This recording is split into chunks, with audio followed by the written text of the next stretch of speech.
Bonjour à tous et toutes, enchanté, ravi de pouvoir vous accueillir, en ce début d'après-midi, pour ce webinaire. J'espère que vous allez bien et je vous propose de patienter, quelques instants, le temps que nos participants, se connectent. Donc je vous propose de commencer à 02:02, donc dans 2 minutes. Merci beaucoup.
Bonjour à tous et toutes. Heu, 14h02. OK. Bon, bah, écoutez, je vous propose alors de commencer. Bah, déjà, bienvenue, bonjour. Je suis vraiment ravi, de pouvoir, vous accueillir, pour ce webinaire, avec, nos partenaires, MedTech Plus, et Evado. Je m'appelle, Maximilien Martin. Je suis, conseiller principal, aux affaires au crime et responsable du lien entre les industriels et le centre de recherche et je suis ravi aujourd'hui, je remercie, mes collègues d'être présents. Isabelle Cric, chargée de compte pour, MedTech Plus et Zouhair Malki, conseiller au transfert technologique, pour Evado. Donc aujourd'hui, on va être ensemble à peu près, une trentaine de minutes, voire peut-être un peu plus. L'objectif en fait de ce webinaire, c'est que on puisse, présenter nos organisations, présenter aussi les différentes opportunités de programmes de financement, qui existent, surtout en particulier, chez Medtech, tout un environnement très complet dans le domaine de la santé.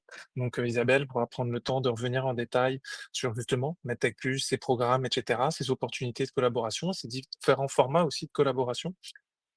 Ensuite, plus contextualisé au programme partenariat, avec une prochaine date de dépôt au 15 avril, Zoher pourra partager son expérience et aussi quelques bonnes pratiques et critères importants à avoir en tête si vous souhaitez, déposer, pour ce programme-là. Ensuite, on terminera par des prochaines étapes et je vous présenterai des programmes que le CRIM soutient.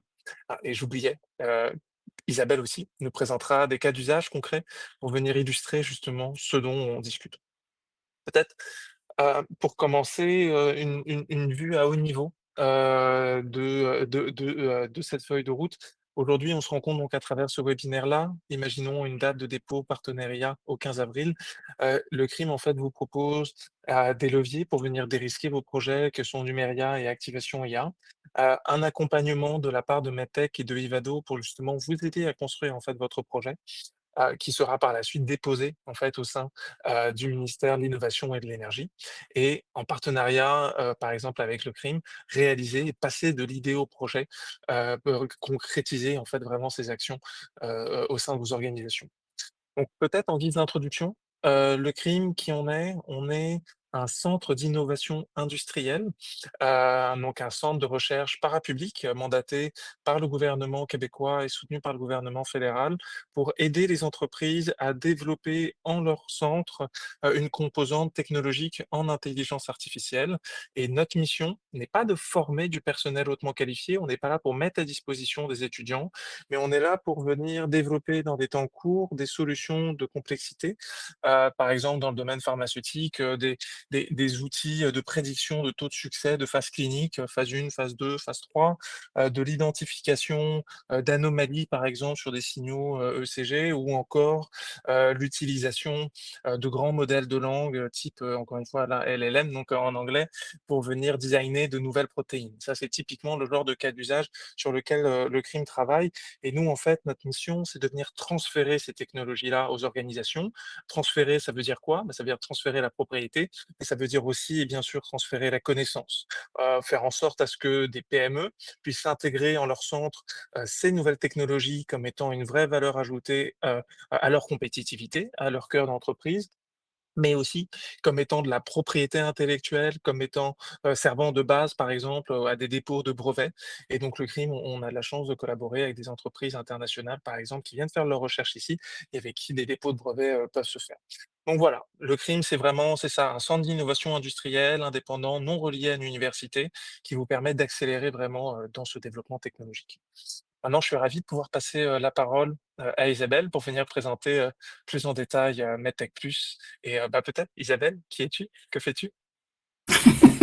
Bonjour à tous, Isabelle Cric, je suis chargée de compte chez MedTech Plus.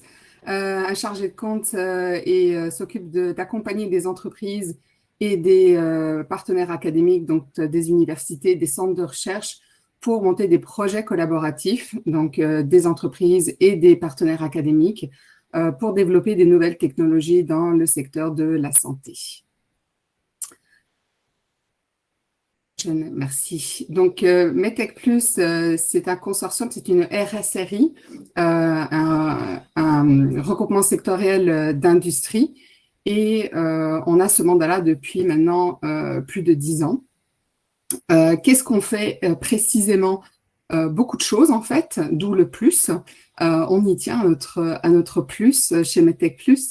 On vient soutenir les entreprises à travers du financement dilutif et non dilutif, donc pour des subventions au niveau de la R&D, des investissements aussi, puisqu'on a un outil qui actuellement n'est pas actif, mais on travaille à le rendre un petit peu plus actif sur des MedTech Invest, donc des investissements, puis des contacts avec des investisseurs. On fait de l'accompagnement avec un programme avec le Paris CNRC c'est accompagnement de l'accélération innovation MedTech Plus, le AIM, le programme AIM. On a aussi un réseau d'intégration, d'innovation et d'évaluation à travers les beachheads. Ça, c'est un réseau pan-canadien de collaboration avec des centres hospitaliers, mais également avec le REIS, avec 6 centres, 6 territoires au Québec, 6 SUS. Donc, je vous invite à aller consulter notre site Internet où vous pourrez aller voir toutes les spécialités des beachheads, mais aussi les 6 centres SUS qui collaborent au sein du REIS. Mais MedTech Plus, c'est aussi un réseau, c'est 260 membres. MedTech Plus représente près de 50% des entreprises dans les technologies médicales au Québec. Donc, on a un gros impact. On peut vous aider à trouver des partenaires pour vos projets, qu'ils soient académiques ou privés. La prochaine slide, s'il te plaît. Le clou. Notre impact, ici vous avez quelques chiffres sur notre impact dans l'écosystème. Donc plus de 460 innovations implantées à ce jour. On a donc plusieurs entreprises accompagnées dans le cadre des projets. Des innovations qui répondent finalement aux exigences du MEIE, mais aussi du développement économique. Notre comité d'évaluation de projet évalue à la fois la pertinence scientifique d'une technologie, mais aussi on va venir évaluer le parcours commercial, puis le parcours réglementaire, tout ce qui peut amener finalement la technologie sur le marché.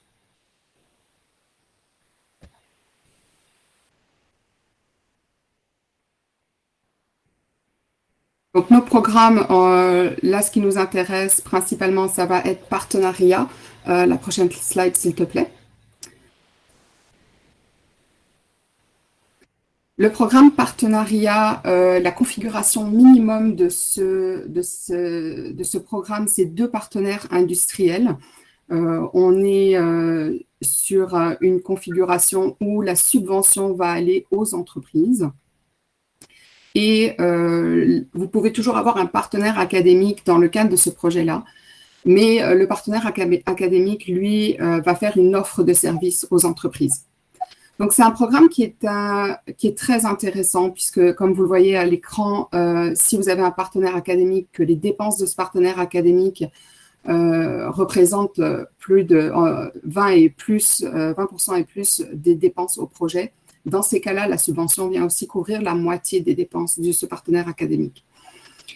Ce sont des projets qui ont une durée maximum de 2 ans et la subvention est majorée pour les startups qui sont incubées dans les incubateurs qui sont référencés dans le guide d'appel. Il faut faire attention quand même. On a seulement 2 dépôts par an, un en avril et puis un en octobre. Et il y a une clause de rétention de pays, c'est-à-dire que vous ne pouvez pas revendre à l'extérieur du Québec le résultat de la propriété intellectuelle, le résultat du projet, après un certain nombre d'années, je crois que c'est entre 3 et 5 ans, après la fin du projet. Donc, ça vous limite, c'est quelque chose qu'il faut prendre en compte aussi dans votre stratégie. Une autre donnée intéressante, c'est les crédits d'impôt. On va vous demander dans le montage du projet d'estimer le retour de crédit d'impôt en RSCDE que vous allez avoir et ça va faire partie du montage budgétaire. La prochaine slide. Là, la spécificité finalement de partenariat que j'ai trouvé très intéressant pour nos entreprises, outre le fait que ce soit leurs dépenses, c'est qu'il y a des frais qui sont admissibles. Les frais, par exemple, de préparation d'une stratégie de protection de propriété intellectuelle et notamment tout ce qui est lié à l'obtention d'une homologation ou d'une certification nécessaire à la commercialisation de la technologie. Donc ça, ce n'est pas tous les programmes qui le donnent et ça peut être vraiment un programme très stratégique pour l'entreprise. Prochaine slide. Comment est-ce qu'on fonctionne chez Medtech Plus? Nous, on a une date de pré-dépôt. C'est-à-dire que, comme je vous l'ai expliqué, on a un comité d'évaluation et c'est nous qui recrutons les évaluateurs et on vient finalement pour aider l'entreprise à optimiser toutes ses chances. On demande à ce que l'énoncé de projet puis le budget nous soit rempli à peu près à 70%, en l'occurrence là, pour la date de dépôt du 15 avril au 3 mars, donc lundi. Donc, on travaille beaucoup en amont pour déjà aider les entreprises à trouver les bons partenaires, mais aussi à optimiser la configuration du projet et à sa description. Pour tout ce qui est de l'accompagnement, on vient coordonner, on vient optimiser tout ce qui est budgétaire et financement. Il y a le projet passe par 3 révisions et bien sûr, on se coordonne avec Ivado pour tout l'aspect évaluation de l'intelligence artificielle au projet. Mais nous, on va présenter à notre comité d'évaluation des projets qui sont conformes et éligibles à la base. L'autre aspect qui est intéressant chez Medtech Plus, c'est que vous allez les grilles envoyées aux évaluateurs vont nous être retournées avant le comité d'évaluation. Et si les évaluateurs ont des questions avant même le comité d'évaluation, on va être en mesure de pouvoir vous transmettre ces informations-là. Et avant même le comité d'évaluation, vous allez pouvoir apporter des informations additionnelles aux évaluateurs, celles qui leur manquent et qui n'ont pas pu, par exemple, être figurées dans l'énoncé de projet. Ce qui fait qu'au moment de l'évaluation du comité, eh ben, on aura quand même déjà épuré beaucoup de questionnements. Et même si pendant le comité, un évaluateur trouve un enjeu, puis que c'est critique pour la validation du projet, on a encore 5 jours après le comité pour apporter cette information additionnelle. Donc, on vient aussi, à travers tous nos processus, dérisquer le processus d'évaluation de votre projet.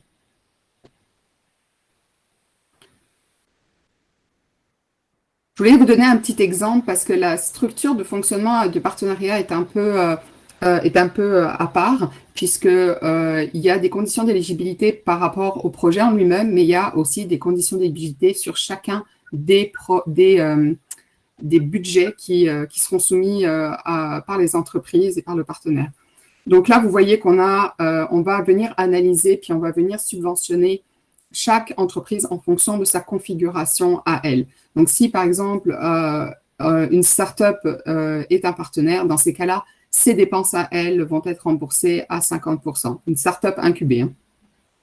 Et le partenaire privé, deuxième partenaire privé peut être soit encore une start-up ou une PME. Et si c'est une PME, dans ces cas-là, 35% de ses dépenses à elle vont être subventionnées. La prochaine. À part le programme partenariat, on a aussi le programme impact régulier qui, lui, nécessite une configuration minimum d'un partenaire industriel et d'un partenaire académique ou clinique au Québec. Pour ce programme-là, on a 4 dépôts par an, c'est à tous les 3 mois. Et là, ce qu'il faut retenir, c'est que les dépenses qui sont éligibles à la subvention sont celles du partenaire académique et uniquement du partenaire académique. Même si c'est un projet collaboratif, ici, l'argent de la subvention va au partenaire académique ou clinique au Québec. Prochaine slide. Donc ici, un petit exemple. Même si l'entreprise partenaire a des dépenses, elles vont venir en in-kind, mais elles ne seront pas prises en compte pour le calcul de la subvention.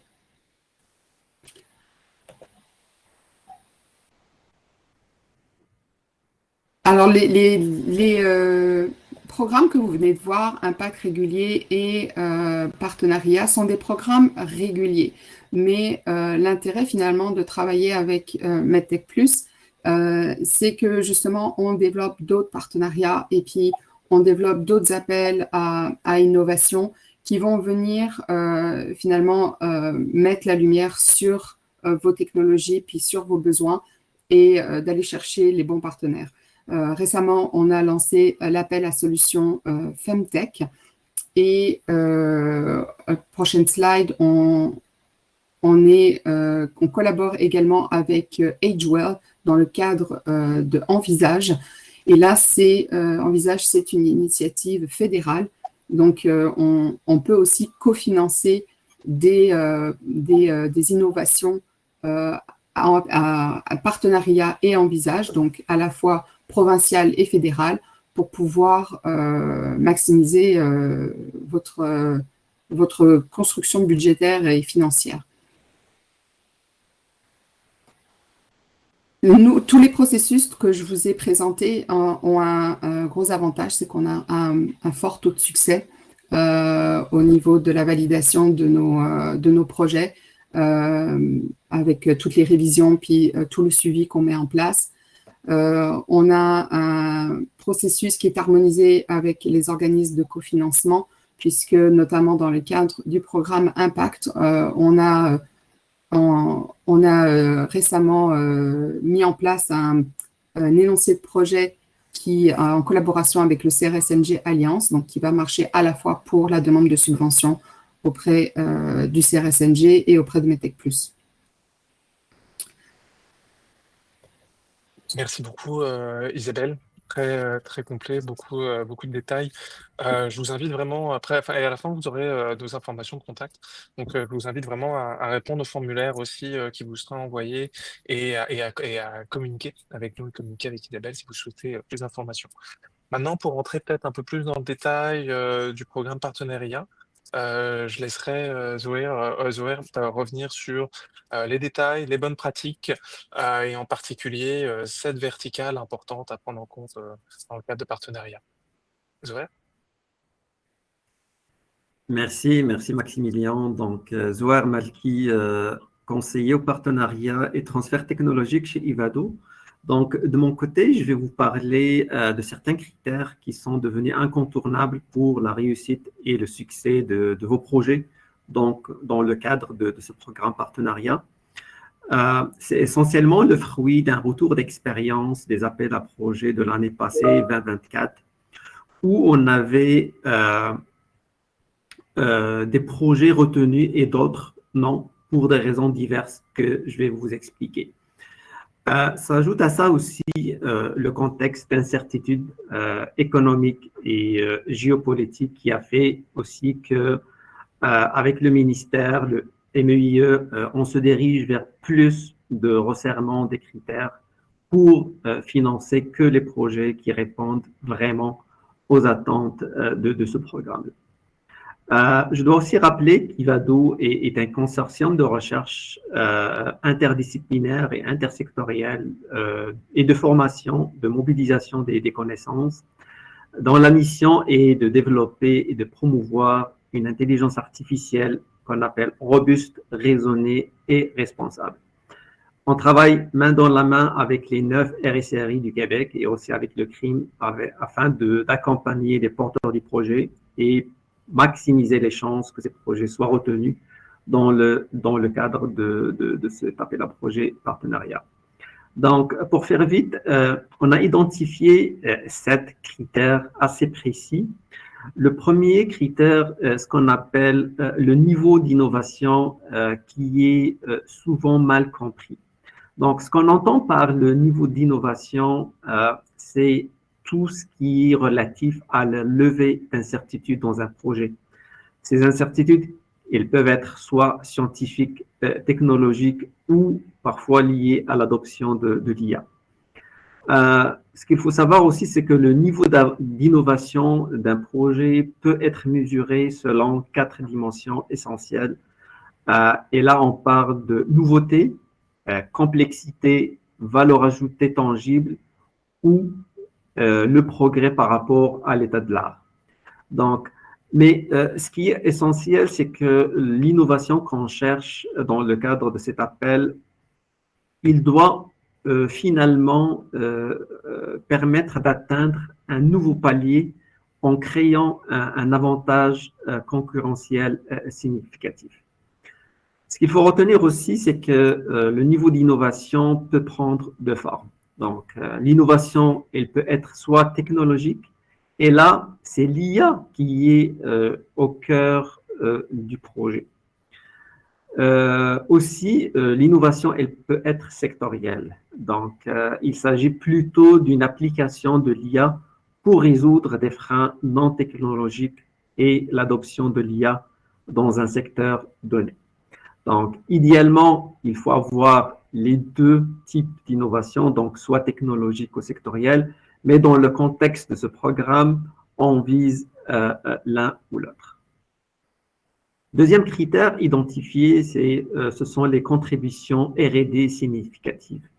Donc, ici, seules les activités reconnues comme recherche et développement, selon les critères des crédits d'impôt RSDE, sont considérées comme une contribution R&D valide.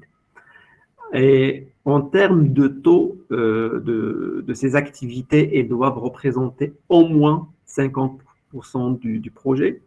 Parfois, il y a des exceptions qu'on peut valider avec le ministère. Quand j'ai dit exception, c'est un taux qui est inférieur à 50%. Alors, qu'est-ce qu'on entend par des activités R&D? Il faut se référer aux nomenclatures des crédits d'impôt RSDE. Et là, on trouve des activités comme les travaux de génie, la conception, la recherche opérationnelle, l'analyse mathématique, la collecte des données, etc. Troisième critère, c'est l'impact structurant. Donc, l'impact structurant d'un projet partenariat représente 40% de la notation du projet et il doit être abordé d'une façon holistique. Donc, il doit être significatif, concret, durable et diversifié, tant pour les entreprises promotrices que pour les milieux preneurs et idéalement pour notre écosystème innovant québécois. Donc, l'impact structurant, il doit répondre à plusieurs questions clés. Donc, on parle de retombées à court terme. Est-ce qu'il y a des effets immédiats et mesurables? Aussi, on parle aussi d'un impact progressif et durable, donc qui perdure au-delà du projet. Aussi, un projet qui a un impact structurant doit pouvoir mobiliser les acteurs essentiels, donc une implication active de toutes les parties prenantes. Ceci dit, l'impact structurant doit être prouvé en définissant des indicateurs précis pour mesurer les retombées. Par exemple, on peut intégrer des lettres d'appui et des engagements financiers.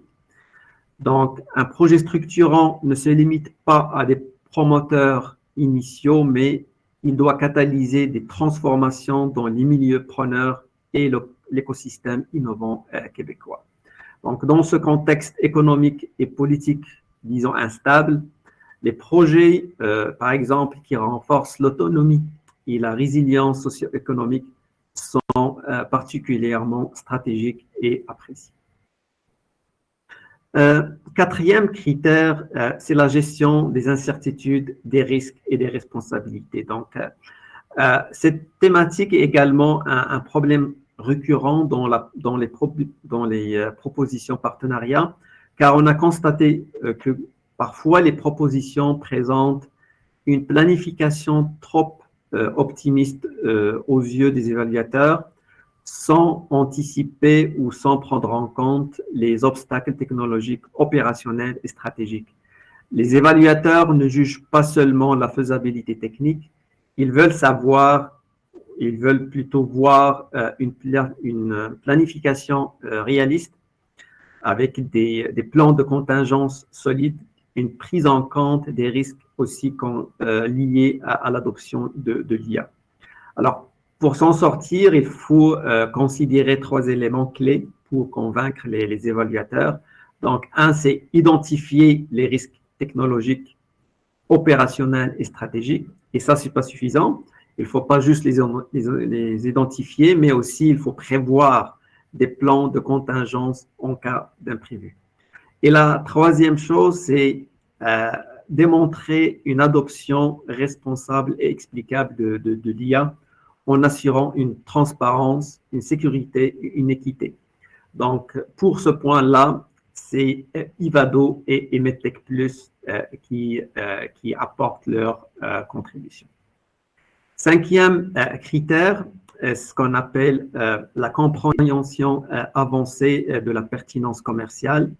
Ce qu'on entend par ce point, c'est qu'un projet partenariat ne peut se limiter à une avancée technologique, mais plutôt il doit aussi démontrer une valeur commerciale claire et un positionnement stratégique fort.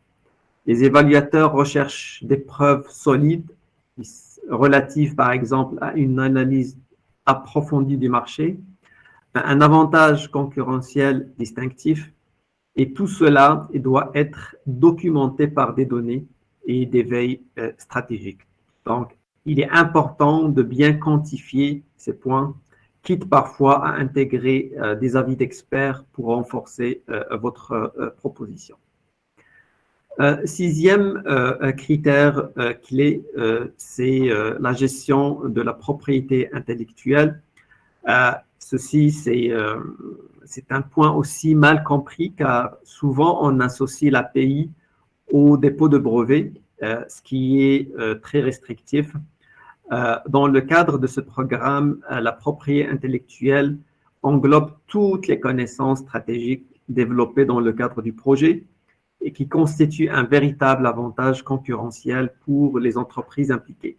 Et là, on parle pas juste de brevets, mais aussi d'autres formes de pays comme le secret industriel. Alors, deux points importants à considérer au sujet de la propriété intellectuelle.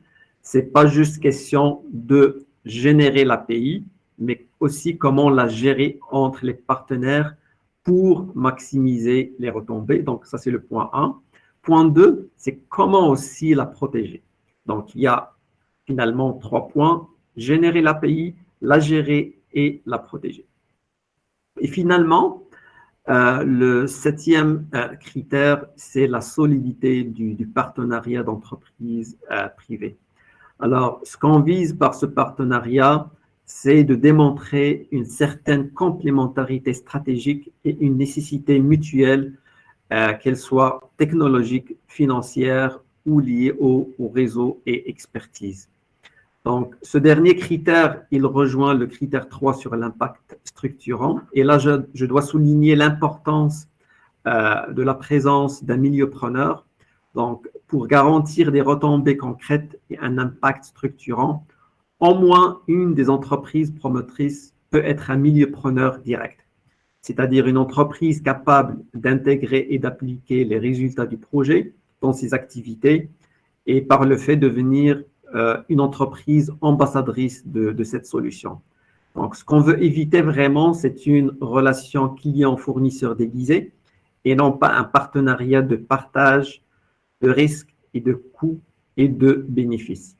Un partenariat solide, donc, ne se limite pas à une simple association d'acteurs, mais plutôt il repose sur une dynamique où chaque partie apporte une valeur ajoutée unique et essentielle à la réussite de ce projet. J'ai fini, Maxime. Merci beaucoup Zoé, pour tout ce détail. Et effectivement, très très bonne pratique. Maintenant, je vous propose en fait de revenir donc sur la date du 15 avril. J'aimerais vous présenter quelques étapes importantes.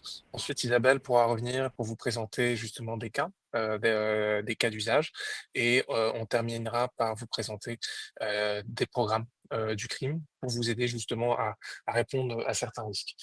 J'aimerais donc souligner qu'aujourd'hui, dans le cadre de ce webinaire, vous allez recevoir un formulaire à la fin de notre appel, que vous pourrez compléter pour venir soulever en fait votre intérêt dans le cadre de ce programme partenariat.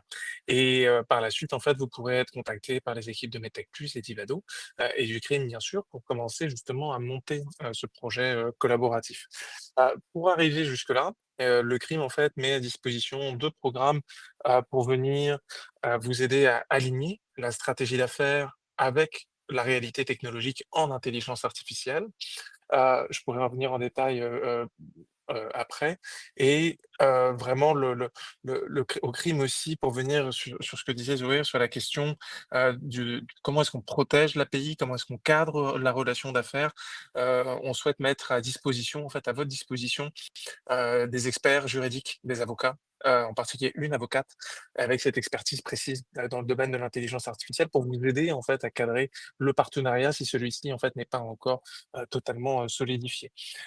Ensuite, on continue d'avancer en fait sur cette feuille de route d'analyse de données, d'analyse technique, de définition de cadres de collaboration aussi entre nous, le partenaire académique, et vous, le partenaire et les partenaires industriels, pour ensuite donc déposer au 15 avril prochain. Et peut-être pour rendre ça maintenant plus concret, je repasserai la parole alors à Isabelle qui pourrait nous présenter donc un cas d'usage.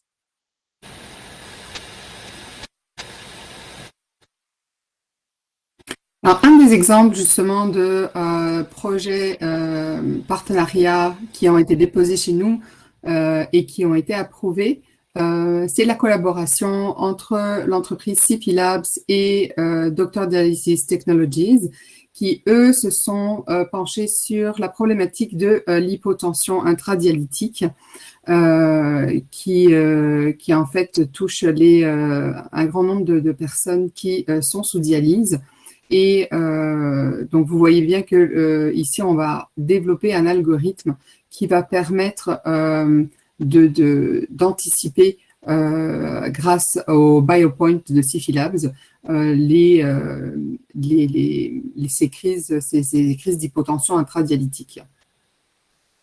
Bien sûr, une collaboration avec le CHUM et le CUSUM.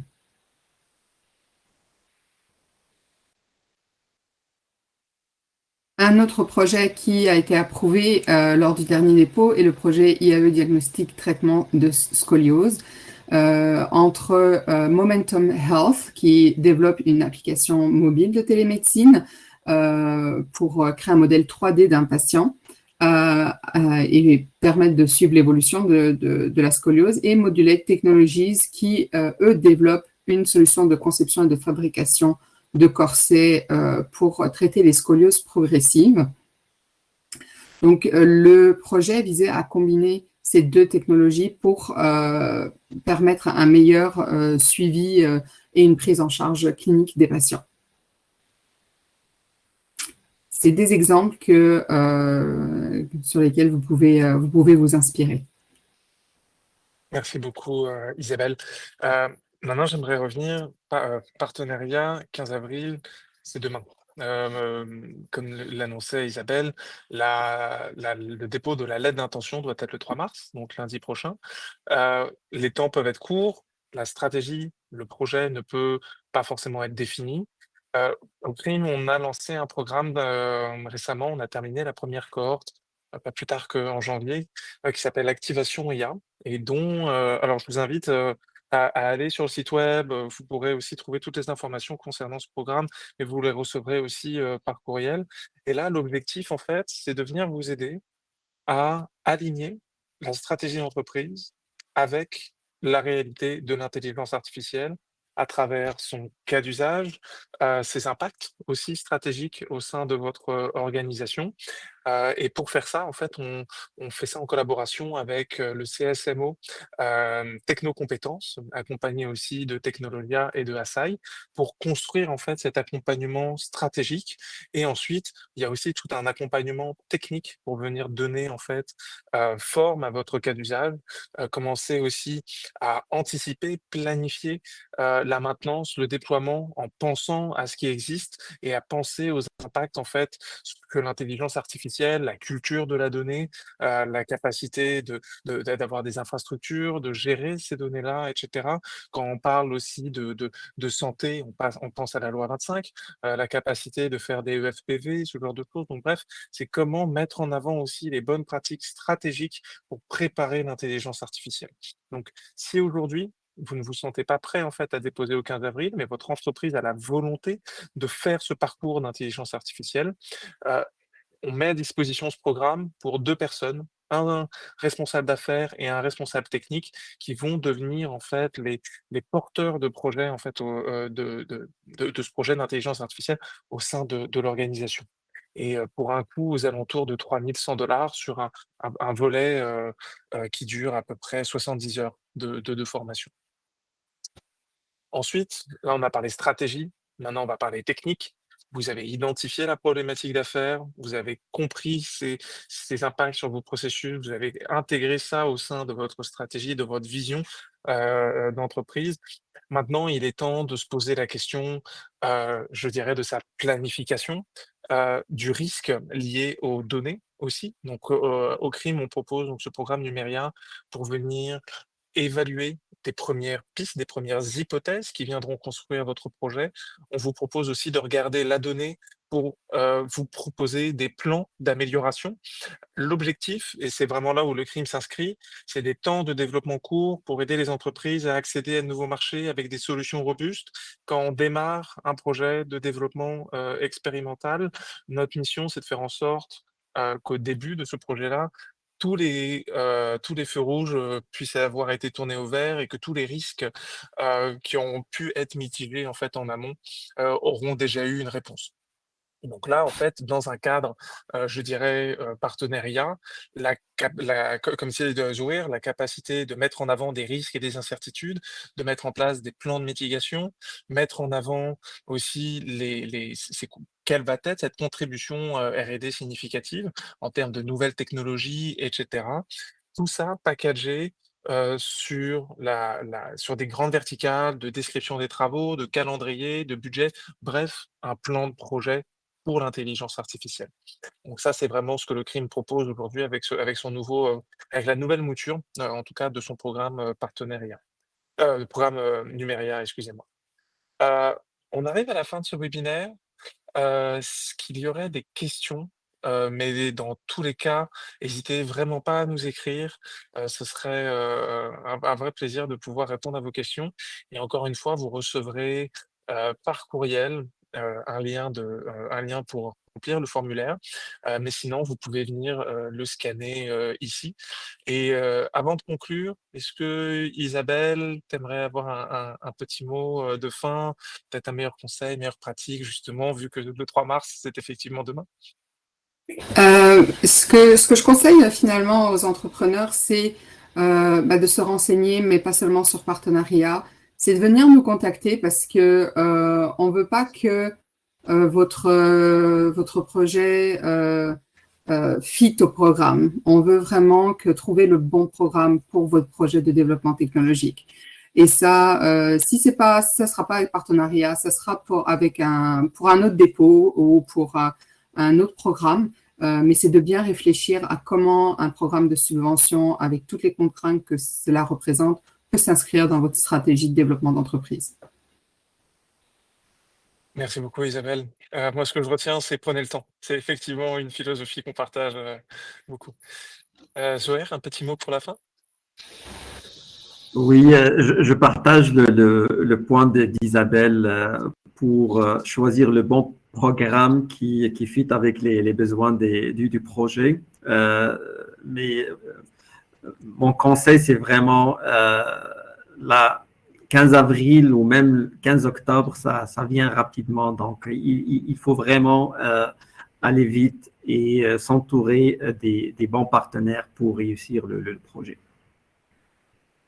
En tout cas, je vous remercie infiniment, pour votre, participation et votre collaboration. Mon nom est Maxime Martin, je suis conseiller principal, au CRIM et je suis ravi, d'avoir pu être accompagné, de Isabelle Cric, chargée de compte pour MedTech+, et de Zouhair Malki, conseiller au transfert technologie pour Ivado. Donc je vous remercie infiniment et vous recevrez, notre courriel, d'ici peu avec le lien du formulaire. Merci. Merci, au revoir. Merci.